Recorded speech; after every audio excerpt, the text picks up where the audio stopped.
Hello, good morning, everyone. Thank you for joining us. I think we're going to get going now because I make it 11 o'clock.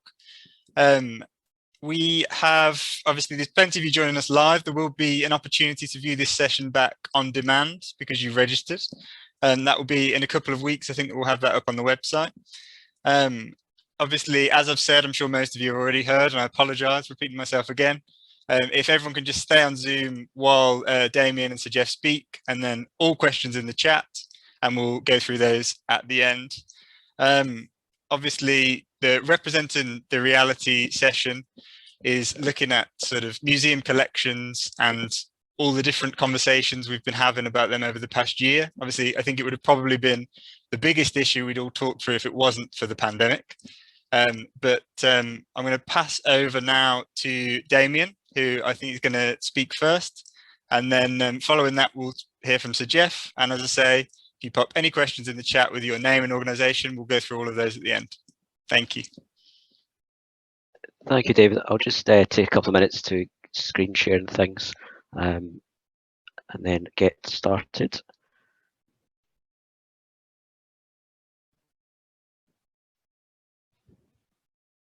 So hopefully that should now be sharing for everyone. So thank you for the invite today. My name is Damian Etheraads. I'm the Museum and Cultural Development Manager for Hastings Borough Council. And I'd like to start with an apology as I've been unwell for a few days and I'm not as prepared as we'd hope to be. So if there are any issues or things I don't address during the talk, please let me know at the end and I'll be able to answer them in the questions. Similarly, if my screen sharing doesn't work or stops, don't panic. You're not missing anything. It's just really a presentation of photos to give you a rest from seeing my face as I go through the presentation. So for the next 10 minutes or so, I'd like to introduce you to our Indigenous engagement policy, why we have one, how it was developed, and what are our next steps and our future plans. So this is our museum, Hastings Museum and Art Gallery. It's a small-sized, local authority-funded museum down here on the south coast. We employ, including myself, around 7.4 full-time equivalent staff, and since 2018 we've been on a journey to become a community museum. We have the aim and ambition that as a local museum with a global collection that we inspire people and connect communities, and we base all of our work around the values of collaboration, caring, creativity, sustainability and openness. As with most local museums, we have a broad range of collections, but here in Hastings we have a significant number of native North American objects.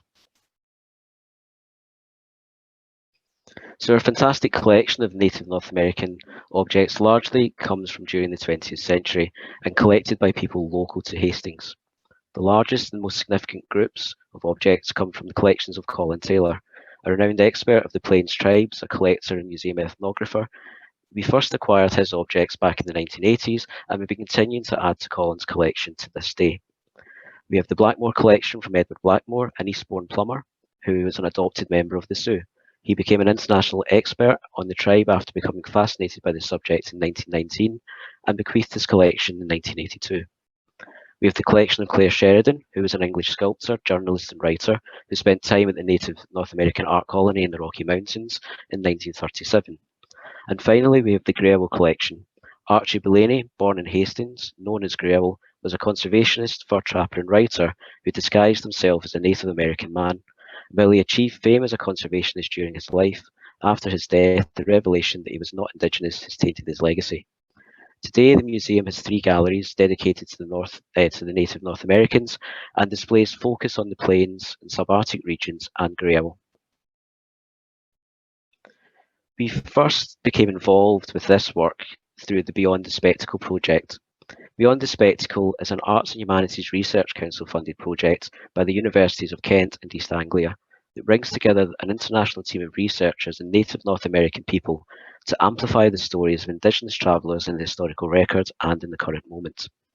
Some of this work is based on deep archival research in places such as the British Library, but other aspects of the project focused on working with present-day Native American visitors to and residents of Britain to share their experiences of being Indigenous in the UK.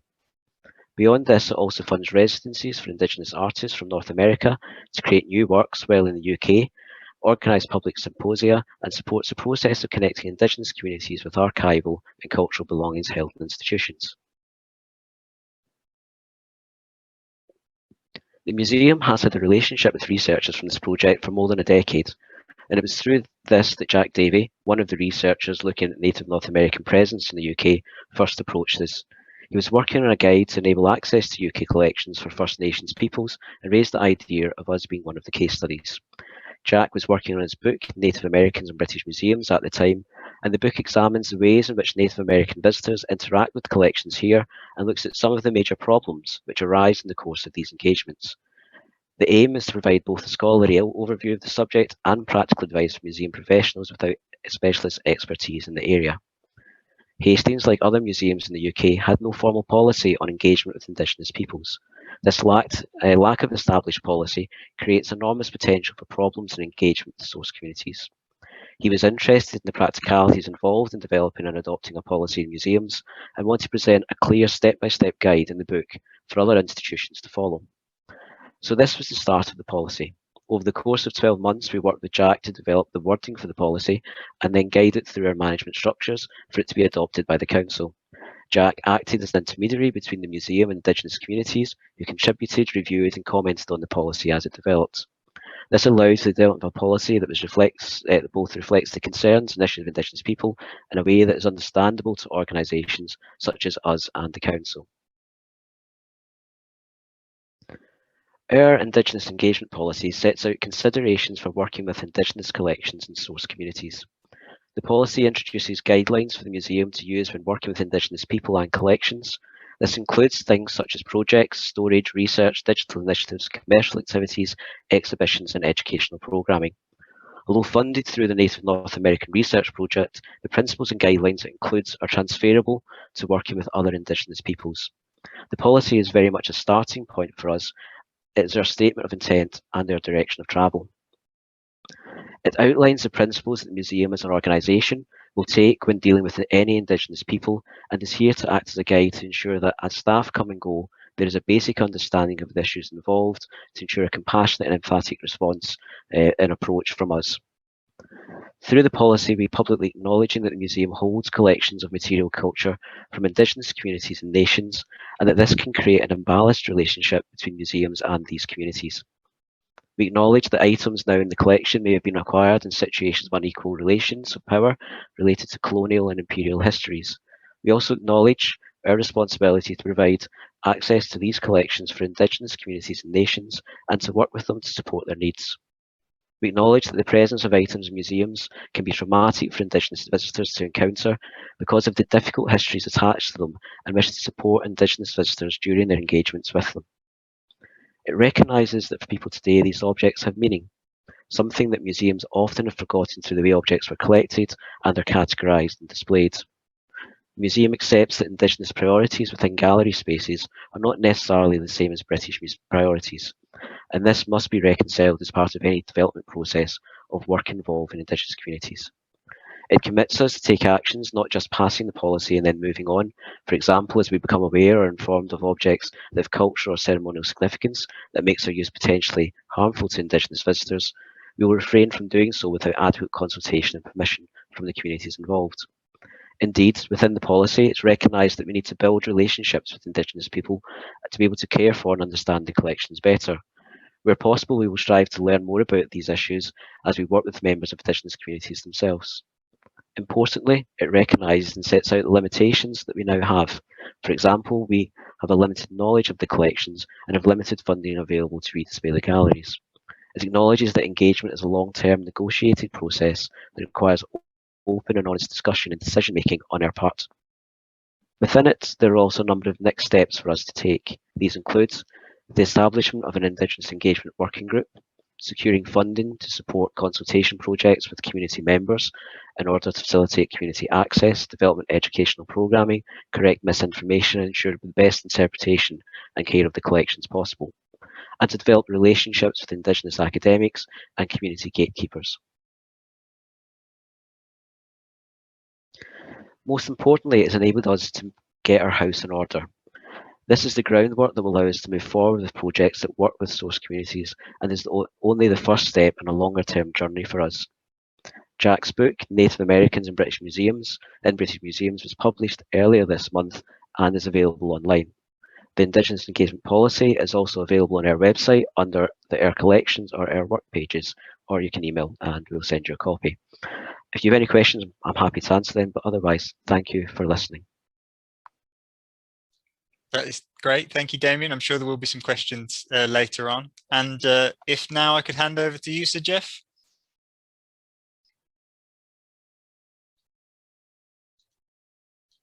So just, yeah, if you're just going to mute yourself. Perfect. Yeah, am I muted? Yeah. Can you hear me? Oh, great. Well, thank you very much, Damian, for that. It really covers a lot of the areas which, you know, I will talk about. And one of the most important words in terms of, to me, in terms of museums, collections, call them what you may, is education in terms of the way we live now. And, you know, if we look at the what I would call the language, and this is professional language, because we talk about the native culture and we talk about indigenous people. And the interesting thing in my experience is that, you know, what are museums collecting, or what have they collected? Is it just objects of interest, which some explorer or somebody in the military in the past decide they're going to take from a particular native culture? And we have the perfect example of that are the Benin bronzes, you know, where recently Aberdeen University is now looking at some of the bronzes that they have and are thinking of returning them. We also have a significant amount of these bronzes in other museums around the UK. Now, one of the interesting aspects of that is that I really believe in what I call one humanity, and whatever human beings have done, whether it's in the arts or whether it's in writing or any sort of objects that we can collect. The point is that it reflects the capacity of human beings. So I don't see it as native, and I don't see it as, you know, to be looked at in a way that these people might be any different from us. You know, and I think this is very important, because if we look at, say, for example, the origin of race, if I say to you today, why am I a different race from you? And I say, tell me, or I'll stop. The point is that I think my lecture will probably be over because we can't tell why I'm supposed to be a different race and why I'm supposed to be in any way superior or inferior. However, that's the essence of racism. And how it started is in a way when it became sort of, sort of academic, is in 1753, when David Hume said, you know, in his view, Negroes are inferior to whites. And I think he came to that conclusion by comparing, for example, you know, we've got roads and we've got sophisticated education or castles, and in Africa they've got huts, you know, and spears, and therefore that meant they were inferior. The point is that I would say that at that time, if Hume went to live in Africa, he would probably last a week because he wouldn't know how to survive with a spear. And therefore, that's intelligence and capacities cannot be assessed in terms of objects because they have to be interpreted in terms of the wider context of trying to survive in a geography, in a situation that required the production of different objects. And therefore, I see that with museums, what they should do is whatever they've collected, there should be a strategy, should be educational, it should be research, it should be looked at. And and what was being stated was that funding is required to have a good look at the merits or the validity or what these objects mean. And I think that is critical, because if people just go to a museum to almost with compassion to say, these are how those natives lived while we were living in a better way, then in fact it will in some ways could reinforce racism. It could reinforce prejudice, this prejudgment that a castle is more important than a hut, and is a reflection of superiority. And therefore, what we had with that misconception that Negroes are inferior to whites, or non-white people are inferior to whites, we then have Kant, the philosopher, picking that up and then attaching it to race, saying one race is therefore superior to the other race. And believe it or not, that is what killed George Floyd. And that is what caused those post-football riots and football racism. The point is, it's about superiority, inferiority. And it is not last week or 10 weeks old. It is hundreds of years old. And therefore, for example, we have the David Livingstone Museum, which is been revitalized, and it's going to reopen. And I spoke yesterday to someone about it, and I was being asked about the museum, what value it has, and I said the emphasis when we were looking at it, because I was on the committee, is to look at the relationship between the collection and the way we live now in terms of education. It's about the truth. It's about interlinking. It's about getting rid of myths like Livingstone. There's a statue where Livingstone is protecting Africans from a lion, where the truth was, of course, the Africans were protecting him. And the point is that the Africans actually removed his body and brought it to the coast so that it could be returned. That was never stated, or not stated truthfully. And therefore museums, as you said, turning commitment into meaningful change. The change must be that the museums will attract people.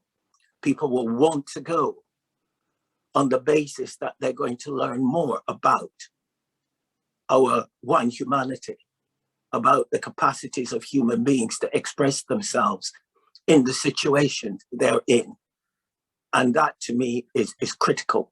If museums are going to survive, then they must be part of this change. And what I will conclude is that, we cannot change the past. What's happened, we can't change it. But we can change the consequences. And one of the consequences of the past is racism. And we can change it for the better using education. And museums can be a part of that, a meaningful change. Thank you.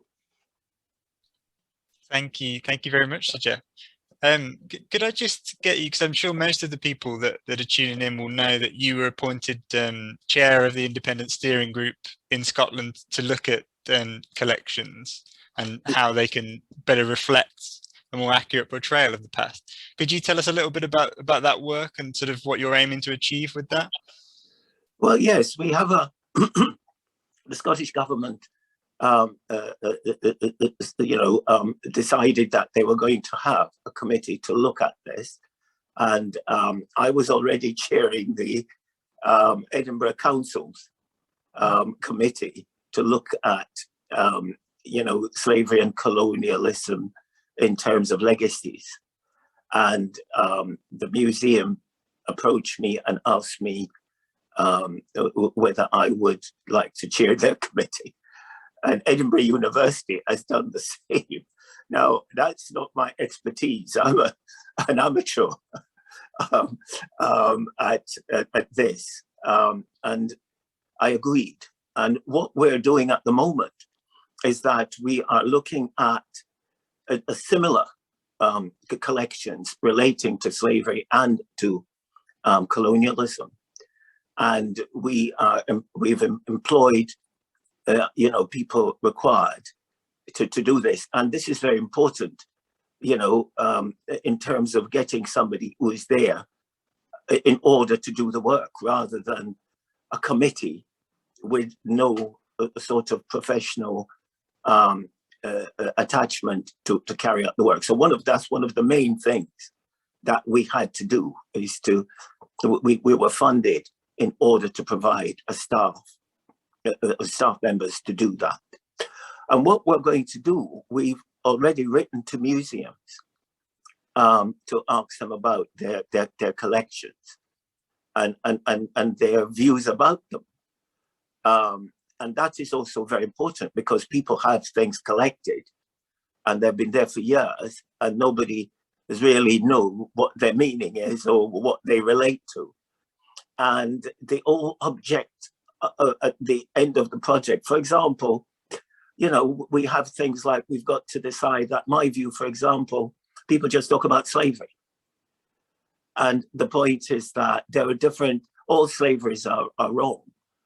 However, we've got modern slavery, and we've got Arab slavery, and we've got African slavery, and we've got, miners were slaves, and salters were slaves, and, people were in servitude. But then we also had chattel slavery. And the slavery of Black people, British slavery, was chattel. American slavery was chattel. And it is critical that we start defining and clarifying situations like that, because people use, for good or ill, one slavery to deny another. For example, in my experience, people talk about miners were slaves and salters were slaves, and therefore what's the big deal if you had slavery in the Caribbean? And the point is that we should use definitions. This is one of the things we are going to look at, that when people start talking about situations like that, they are aware of what it is. If you look in the Johnson's dictionary, it says servitude stroke slavery. And that is a very dangerous concept, because people will say a lot of people in Britain were in servitude, and therefore it's equivalent to slavery in the Caribbean. A chattel slave, by definition, was a person with no right to life and was property. And therefore compensation was paid in 1834 to the owners of Black slaves, because they were their property. Now, that sort of clarification is essential in the work we're doing, in order to, because once people are aware of that, their attitudes change. You will not change an attitude with a fudge. The fact is, it reinforces prejudices. And therefore, we're hoping to provide a better knowledge of what the museums have, and in fact, a better knowledge of, in terms of objects that relate to slavery and also relate to colonialism. And we intend to use that information to educate the public, and also in terms of schools, so that people are better aware of the concepts of race and the differences between people. And we hope, that we have a diverse society, and therefore, ultimately a diverse society requires diverse management to be fair and efficient. And thus those are concepts, but we are at the beginning, and we hope to, by next year, come up with a report to the government on which they can consider recommendations. Thank you very much for that. As regards you say about it being a gradual process, do you think then that governments should approach it in this way of appointing an independent body, as opposed to maybe what we've seen with the UK government on certain issues with statues and things, maybe suggesting that they will cut funding or they will change the landscape for people who make decisions they don't agree with? Do you think sort of government intervention needs to be quite far removed rather than direct? Well, this is what the Scottish government has done. We're an independent body, and I wouldn't accept, being involved with something where I'm given a script. I wouldn't do that. I've got a scientific background, and what works well is evidence-based. Decisions, and therefore we will collect evidence, and the government should allow museums, if we're talking about museums, and they should be funded in terms of doing the kind of work which will improve our education and improve the relationship between different people. Because if we don't do that, we will have more, sadly, post-football match behavior, and no sort of modern society can tolerate that. So the government has a responsibility there to do that. For example, if we want to be, it's not political, but if we look at the Sewell report, and that's a perfect example where you have a report which was essentially government managed, and it has no credibility because it is trying to make excuses for statements and positions which should not have been there in the first place. Thank you again for that.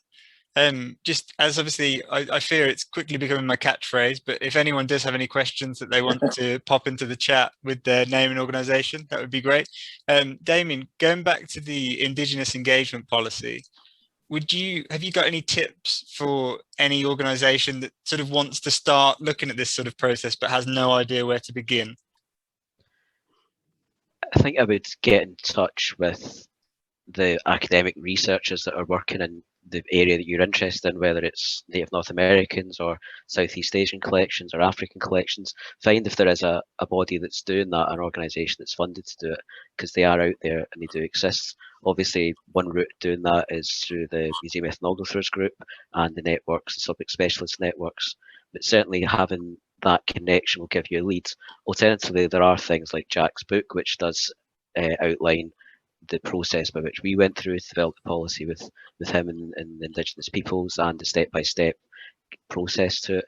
But before getting to that stage, I would have the discussions internally, understand what it is your key decision makers within your organisation and their views, because ultimately it's down to them to approve and accept that policy. And there isn't a lot of traction to be done by starting the process and then getting to the end of it and they don't want to adopt or don't want to go as far or be as radical as you do in your decision making. So understanding the appetite for that level of engagement and tailor your outcomes to it would be the first step, I would say.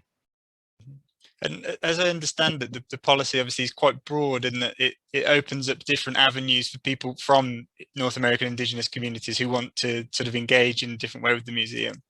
Have you found much engagement from the Indigenous peoples that want to see these artifacts or get in touch with the museum? Is that what motivated this beginning? Or so yes and no. So we found that there are the same groups of Indigenous people from North America and Polynesia who will be in touch with the museum on a regular basis and have been over a number of years, going back 10, 20 years.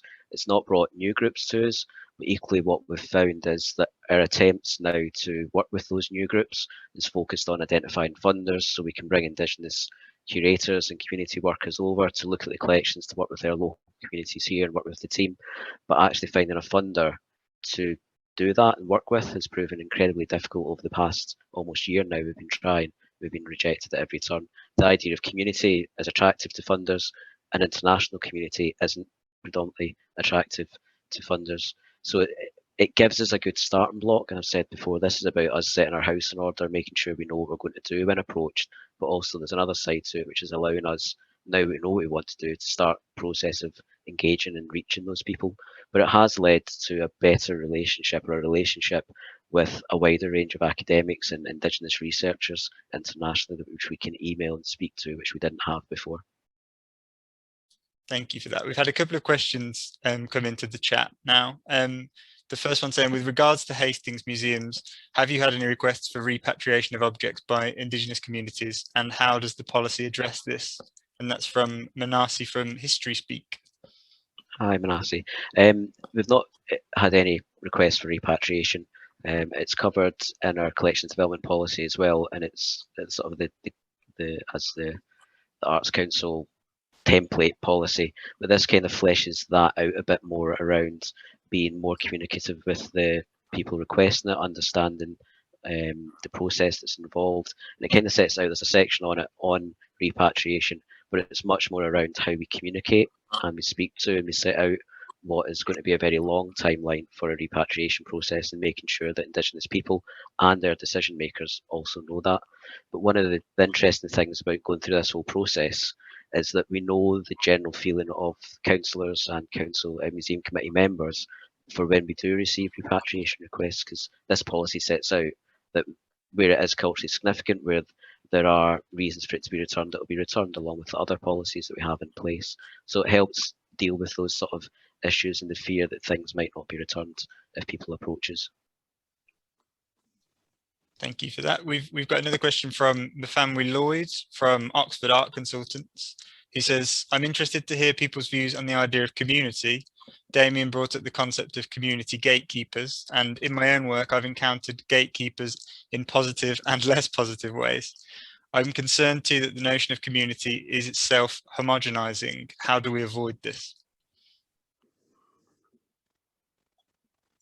Sorry. We've used community in the broadest sense, and actually in the policy we define who has interest in the collections, and actually we don't define it in a way.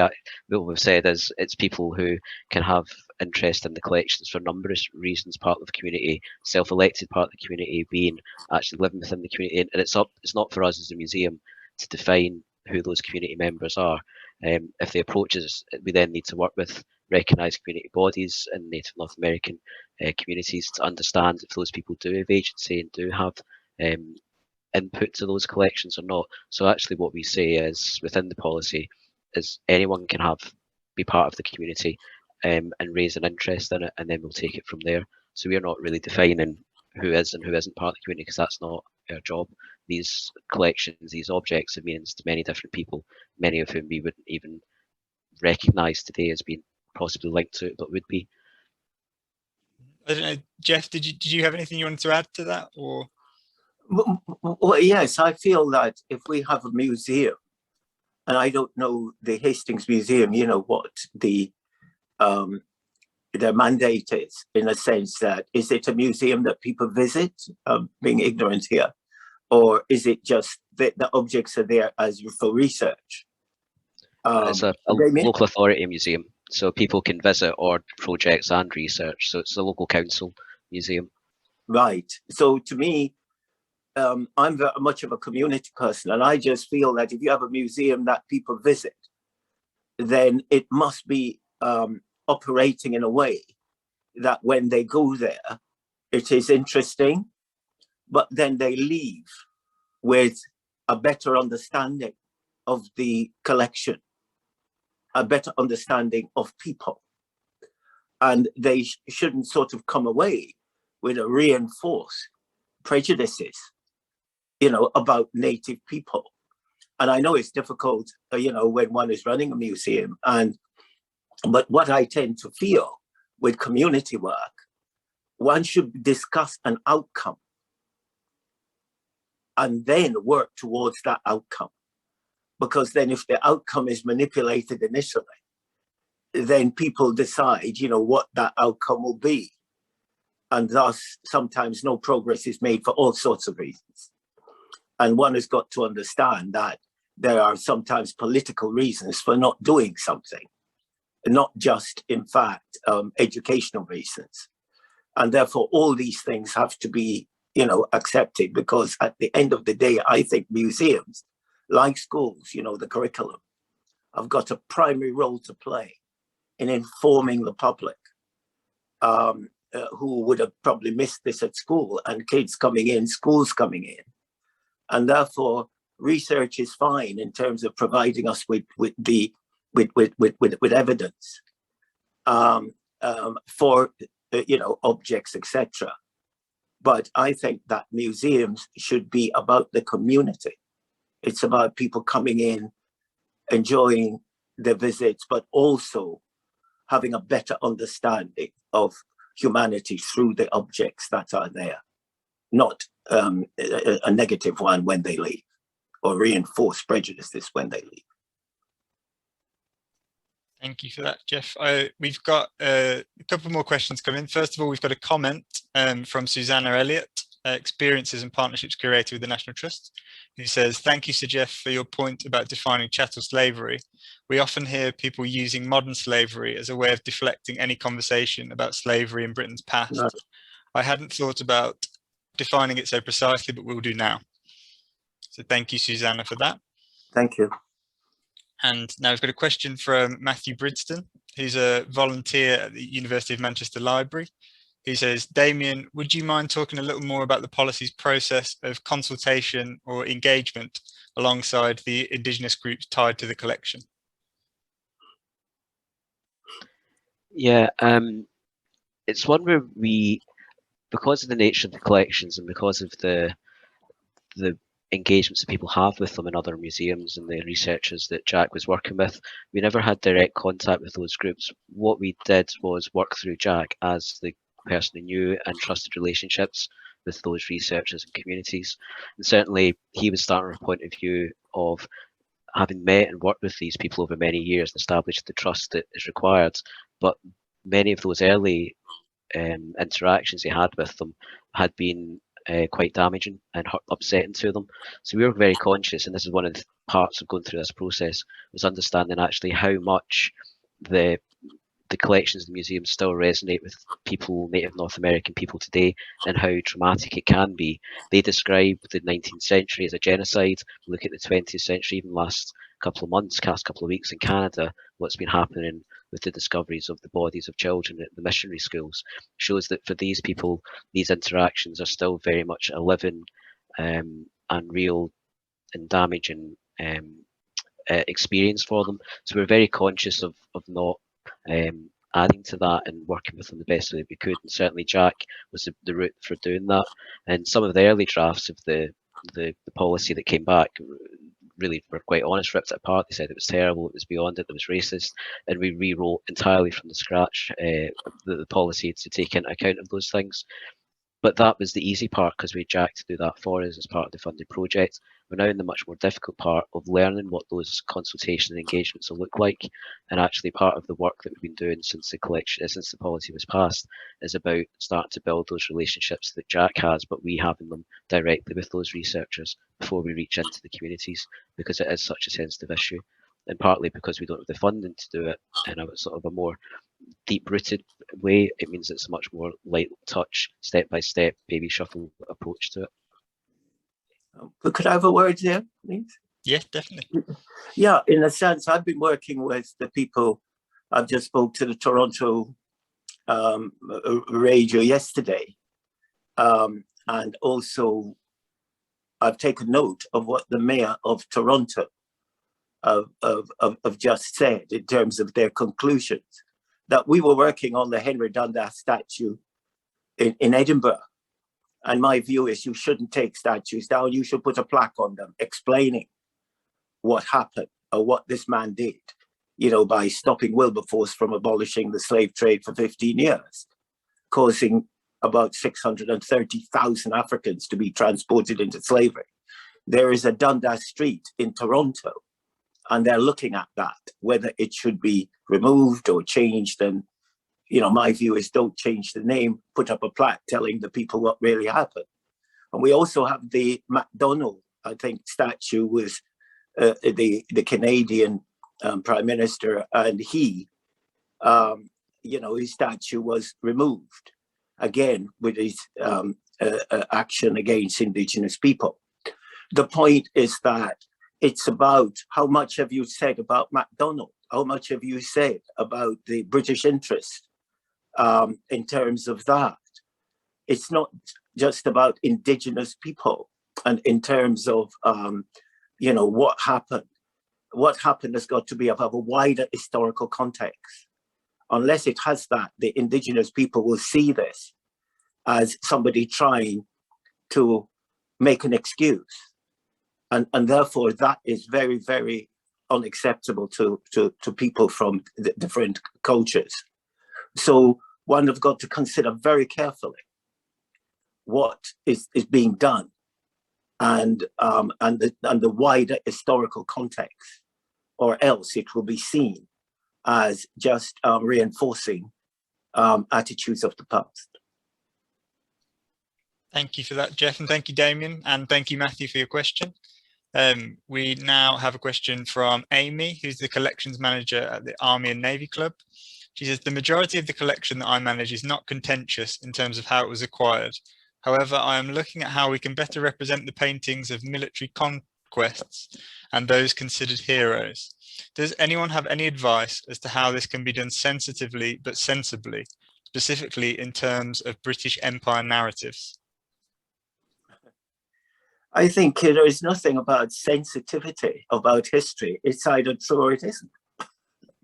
And I think one cannot make assumptions in terms of what you know, people's psychology was at the time.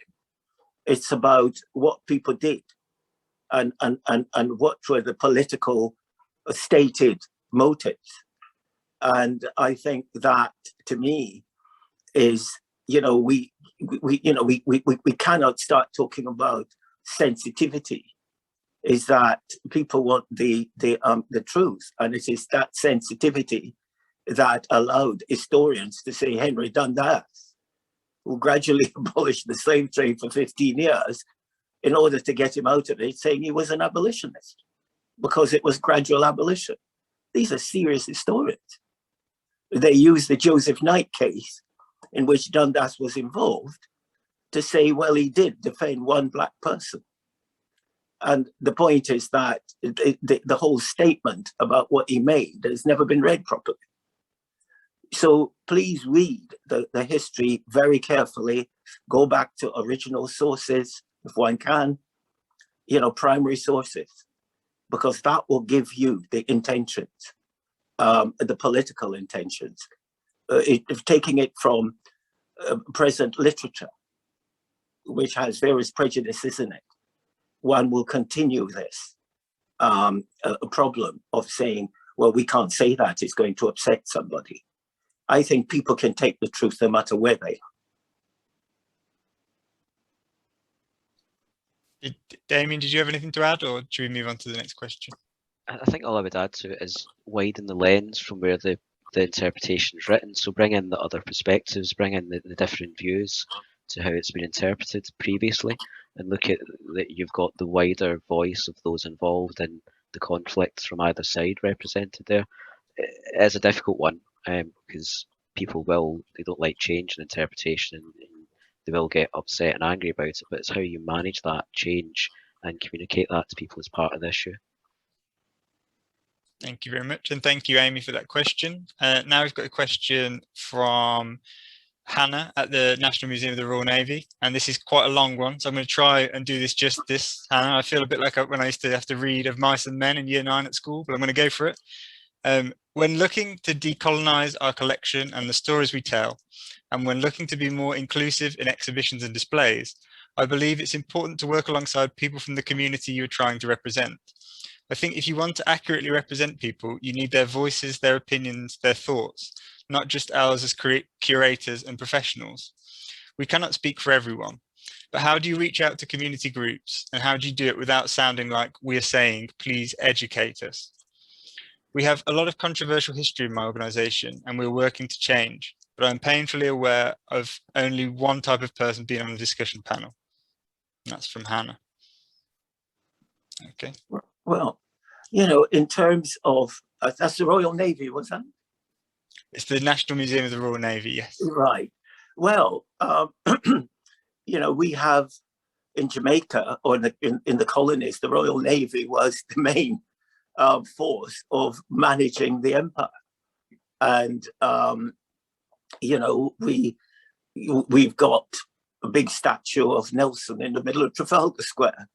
And, you know, people are looking now carefully at that. But I will use one example of the Royal Navy, where in Edinburgh, we have a Rodney Street. And I'm sure the questioner is aware of Rodney.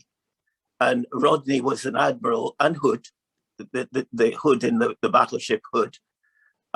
These two admirals were sent down to Jamaica in 1782 to stop the French taking Jamaica.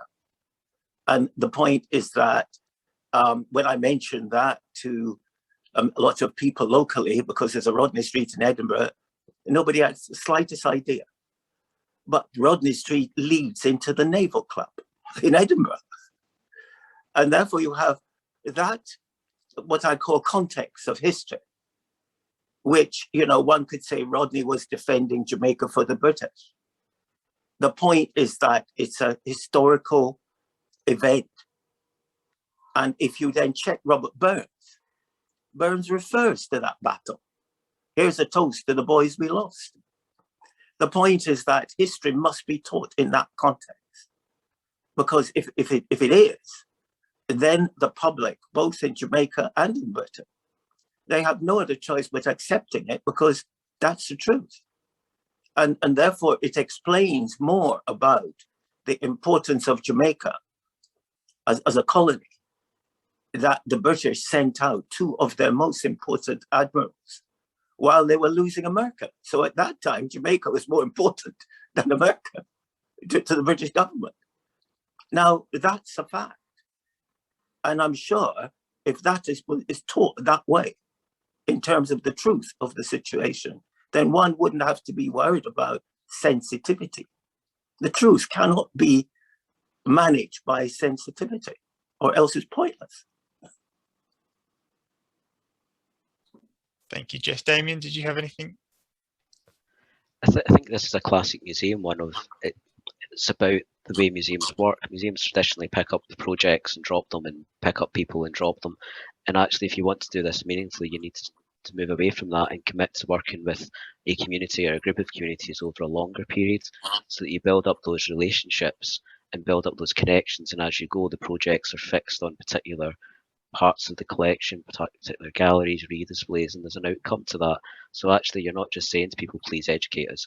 You're actually working with people, you're developing relationships, and from that, the connections and the documentation and the information can start to grow and come into the organisation. We're really bad in museums, as everyone, I'm sure on the call knows, of doing a 2-year funded project or doing a 6-month project and being all singing and dance at the end of it, but then that's dropped and you move on to someone else because it's more in vogue. And that's where the community groups and get fed up and get annoyed, and where people see museums as pickers up and droppers of people. And that's the bit we need to change, because only through long-term commitment to groups do you start to build the relationships necessary to have honest conversations, and which can then be reflected back inside your organisation's collections, information and documentation and displays, interpretation and programming, and all of those things. Perfect. Thank you both for that, and thank you, Hannah. Now we've got a question from Molly, the learning producer at the British Museum, who says, what sort of engagement and programming do you have with families and school groups around contested history? And how does Hastings Museum approach these conversations and histories with young audiences? So obviously that's one for you, Damian. I think really, well, basically we don't. I think it's the very honest answer about it. We have been trying, as I said, since this policy was adopted last September, to find funding in which we can then start those conversations to bring the curators from North America over to work with our collections communities, and that would form part of that process. But we've not been able to get there at this stage.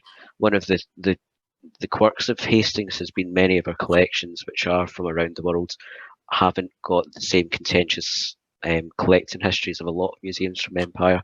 So we're able to bypass that in a way, but acknowledge that a lot of the collections were collected with an imbalance of power through trades and things like that. So we've not got our head around how we address that, how we deal with that.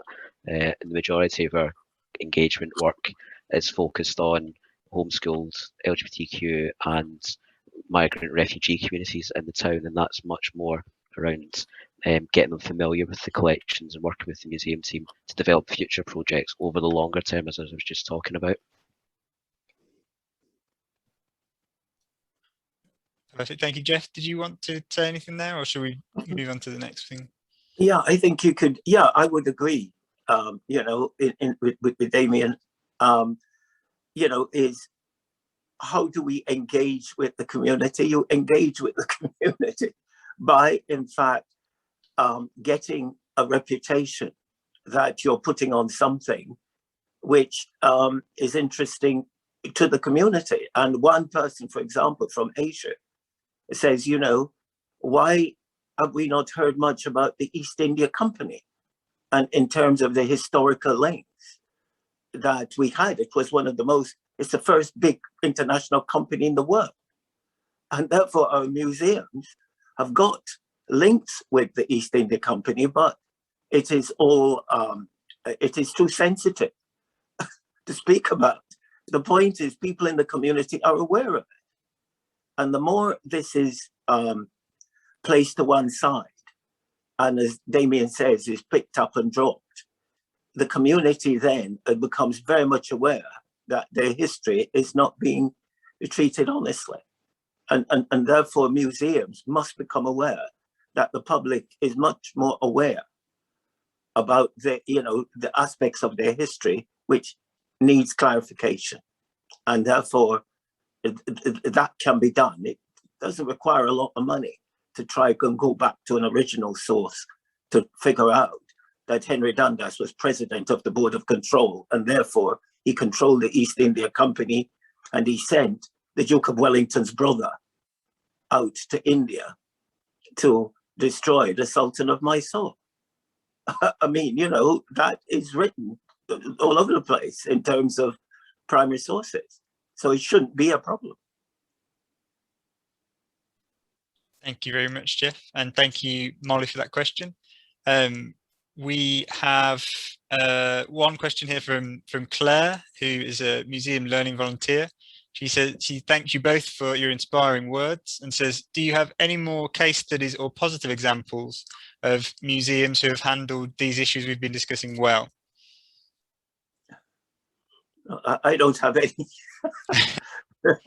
Damian probably has got more experience than me in that area, or some of the of your audience. Yeah, I think that there are the museums that are doing it well are bigger museums who have got the funding and the resources. I think that Glasgow Museum's really good on their engagement with Native North Americans and repatriation. Manchester Museums, again, great with their Indigenous engagement work. The National Museums of Liverpool and the Slavery Museums.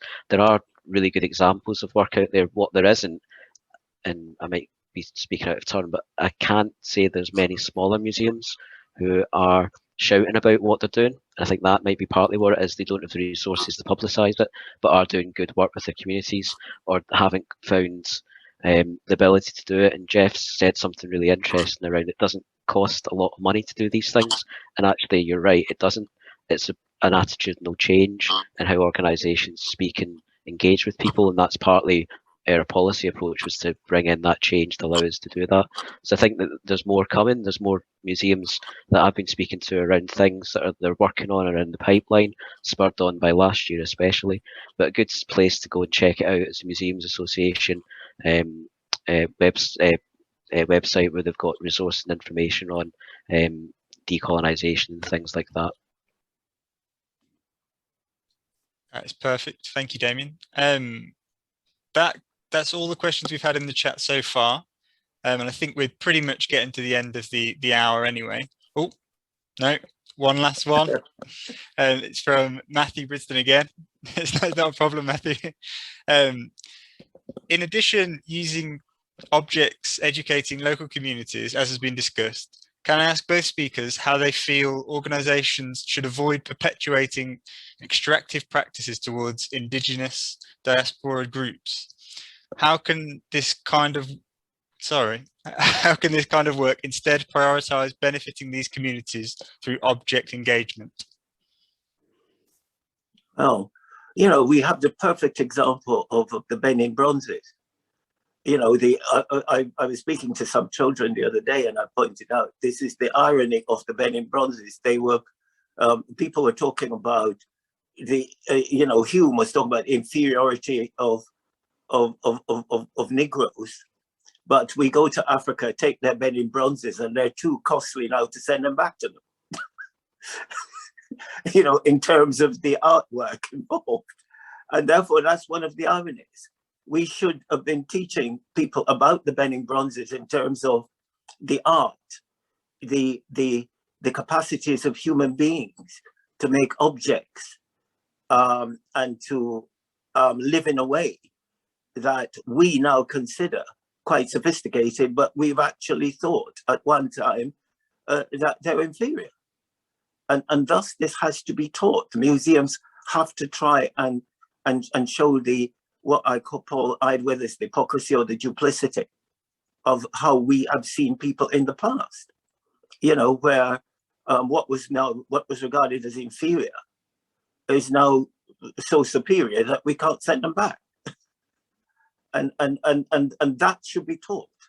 And looking at other items, whether they're from North America or whether they're from South America or from anywhere in the world, the importance and value of these items in terms of art, in terms of human capacity, should be dealt with.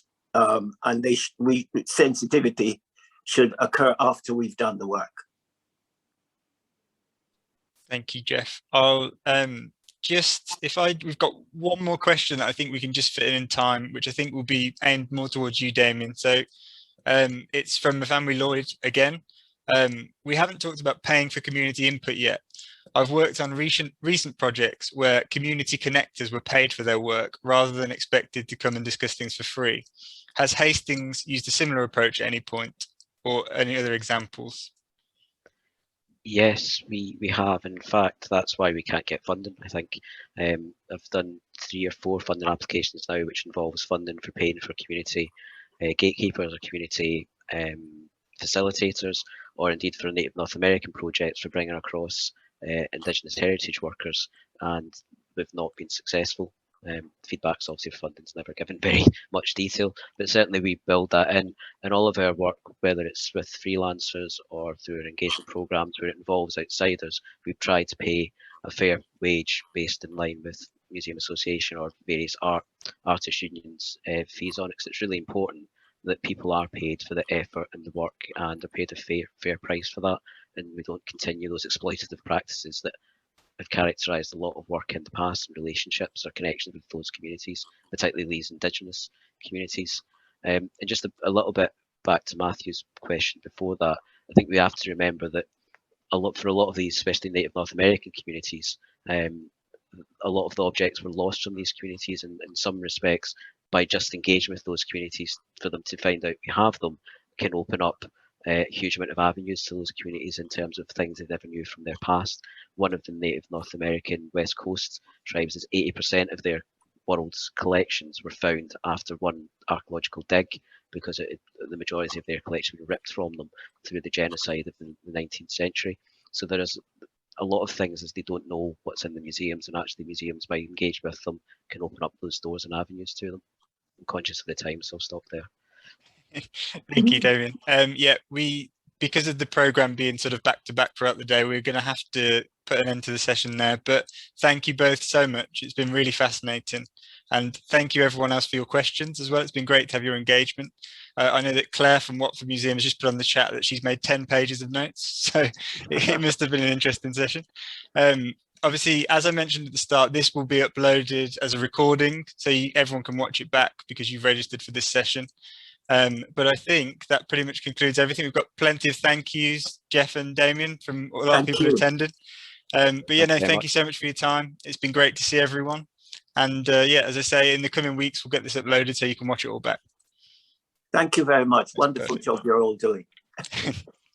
Thank you. Bye. Goodbye. Thank you.